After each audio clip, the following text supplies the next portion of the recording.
What's up, Endless fans? Will Curran, and it's Whiteboard Wednesday. And today we're talking about what's the best video format for events. And so when we're talking about this, we're related to the video format for what's going to be projected at your events. We get this as one of the most common questions we get. And in fact, shout out to the community, you guys in the comments who helped us actually answer this question and wanted to know more about this. So today we're going to be answering that age-old question, what's the best video format? So let's jump right in. So when it comes to your video format, we're obviously talking mainly about like screen format as well, and what sort of file size they're going to be looking at. So whether it's a .mp4 or what resolution, 4K versus HD, not as important here as well. Just mainly the the aspect ratio that we're talking about. Whenever you talk about the aspect ratio, we're talking about the sizing of everything. So back in the day, if you guys remember those CRT TVs that we used to have with the big tubes in the background, and basically anybody younger than me is pretty much like, what's that? We remember that the aspect ratio for those screens was what's known as 4:3. It looked a little bit more square, basically a square size screen. We were all used to that, right? That's where our content was. But as you've noticed over the years, our TVs have shifted to become more widescreen as well. Well, that's a different type of aspect ratio, and we're going to talk about that. The important thing for you to know though, if anyone ever designs a PowerPoint or a video and makes it 4:3, that's a big sad face right there. We do not want to have that. You do not want 4:3 content. That is old school. That's like running dial-up.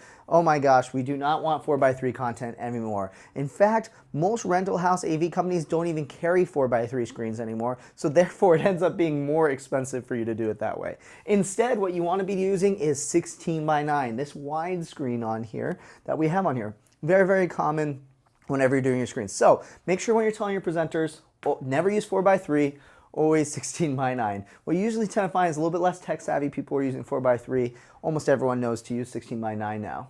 Good to go. So that's the kind of the basic stuff, right? When it comes to knowing which one not to use and which one to use when it comes to it. And we're talking about very simple projection screens. For example, they make screens that are, lots of screens that are 16:9 now. They still kind of make some 4:3 screens. But when we start going beyond that and you're like, man, we've done the two screens on either side and we're ready for the next thing. The thing that's gonna make our audience super engaged the entire time. A lot of people love to get into the custom formatted screens. Things like, for example, a 3:1 aspect ratio screen. For every 3 feet you go this way, you're going 1 foot down this way, for example. So this might be something like a 30-foot by 10-foot screen, or something like a 60 by 20-foot screen, for example. Just a lot of different options when it comes to that. We even see things like 40-foot by 10-foot screens, 50-foot by 10-foot screens. I mean, pretty much you can take any size and decide what you want it to look like. But you also see unique things. For example, instead of doing your screens horizontally, doing 16:9, you might do something like 9:16, or you might do a 5-foot by 20-foot size screen. All these custom options. Obviously, when it comes to these sort of things, you're getting kind of into projector blending, a little bit of light projection mapping stuff when it comes to this. So that's just something to be aware of. But before you go out there and say, yep, this is what I want, I saw it at a conference, we have to have it at our event, you need to be aware of what comes with that. Because when a 4:3 16:9 screen, it's really easy, right? You make a PowerPoint has a template for it, and boom, you can figure out that way. And you might be thinking to yourself, well, yeah, we'll just do a 3:1 aspect ratio screen, and we'll just tell our presenters to make their PowerPoints in that aspect ratio. Well, it doesn't always work that way. One thing that ends up happening is the presenters usually don't, because it's a weird aspect ratio, so something doesn't quite fit in. So then the next thing that kind of happens is our clients say, yeah, we want this, we're going to pay for it, we sign off on it, and we say, okay, cool, what are you doing for content? And they say, well, we just have a bunch of presentations in 16:9. So what ends up happening is you take that 16:9 screen and you put it in the middle. Look at all this wasted space over here on the right-hand side. It's just, right? Like why have all this screen and pay for all this extra money, for example, to use multiple projectors to make this look good and everything like that, when you're just gonna waste the space? Well, then usually we hear, well, why don't we put, our logo on either side, right? Yeah, still okay. Why not just do it with a banner or a gobo or something like that? Why again spend that money to do it?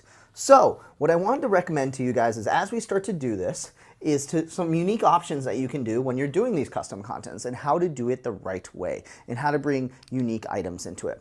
So let's start talking about the ultra wide screen to start off with. Some common examples of what we've seen that works really well, especially if you're forced into this. For example, you're using a keynote speaker, they don't want to make custom content for this size screen, they just plan on having 16:9. Well, the best thing you can do at that point is take a 16:9 presentation and place it off to the side and put something else right next to it, another 16:9 screen.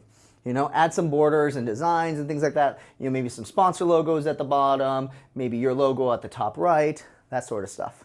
However, what's cool is that not only can you show presentation in this kind of screen within a screen, a picture in picture, but you can show something else over here as well, as I was talking about. So what this number 2 might be is, for example, it could be a camera angle. So like, for example, what we usually like to see is, usually we put, when we do these triple wide screens, we put another screen on either side that does cameras.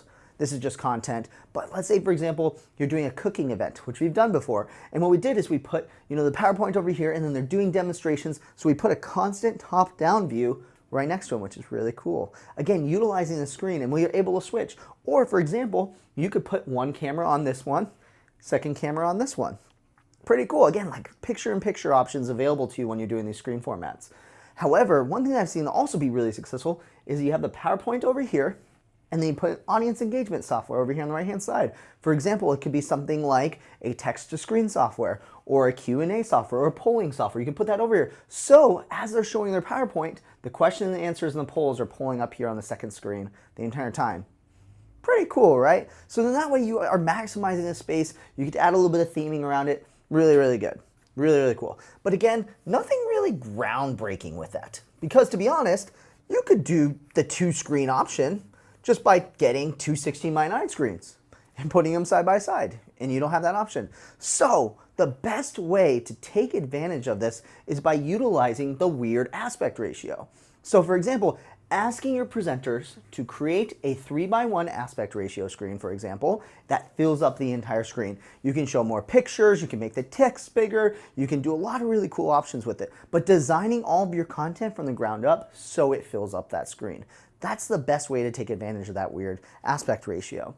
So that means also you need to film and create video content that matches that as well. So for example, if you have an intro video for your conference, I highly recommend don't just film it in normal 16:9, have them film it at, you know, super high resolution, for example, 4K, and then have them crop it in to make it this 3:1 aspect ratio.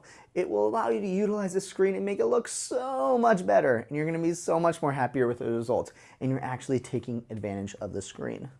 Well, you might be thinking to yourself, well, that's cool, I've seen that before, but you talked a little about these vertical screens. This is a new trend that we're starting to see with a lot of events, especially in music festivals. So something you can always do as well is also take it and do a bunch of vertical screens as well. Again, you're going to have to create custom content for that. Don't just think about how you can smash the 16:9 content into that screen and not utilize it. But one cool thing that I wanted to give you guys as an idea was actually I've seen a lot with these verticals is to utilize these for camera to screen, or what we call IMAG, or image magnification. So what we do is, instead of doing that normal shot of the presenter, you know, head to toe with all this kind of wasted space on either side, they can do a, you know, a head to toe shot of them and do a nice vertical, and it almost looks like they're walking right next to the stage as the camera's following them. So consider using vertical size screens for your camera magnification, which is pretty darn cool and looks pretty awesome. So that's how you think about video formats. Again, avoid 4:3 at all costs. That's ancient technology. At least be using 16:9. But if you're starting to think of unique ways and you have a little bit of AV budget and you're looking at these unique 3:1 aspect ratio screens, 5:1, you know, 10:1, whatever it may be, maybe you're looking at wrapping the entire room with video, think about how you can use it beyond just the typical 16:9 imprinted onto the screen. Think about how you can really utilize every single inch of this presentation space to really captivate audiences. So that's it. That's video formats, all in a quick video for a Whiteboard Wednesday. Thank you again for all of you who leave in the comments ideas for shows that we can do. Keep that coming all day long. I would love to hear from you guys. Have you seen any cool video formats at events that you've loved to do, or had any cool implementations of this? Comment down below with what you've seen when it comes to cool video formats. We'd love to hear from you. And as always, if you have topic ideas, put them down below and we'd love to answer your questions as well.